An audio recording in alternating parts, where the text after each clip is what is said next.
என்னை போல நல்ல மாப்பிள்ளை வாய்ப்பதொரு அதிசயம்.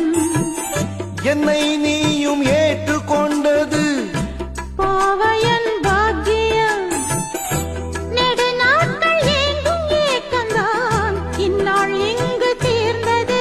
இல்லையா பின்ன மங்கை செய்த பூர்வ புண்ணியம் மன்னன் வந்து சேர்ந்தது.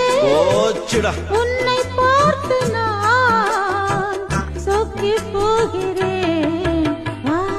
கட்டபொம்மன் பேரா கட்டி கொள்ளு ஜோரா. அடிக்குது குளிரு என்ன மடக்குது தளிரு. முல்லை பூங்கொடி கொம்பை தேடுது கொம்பை போல என்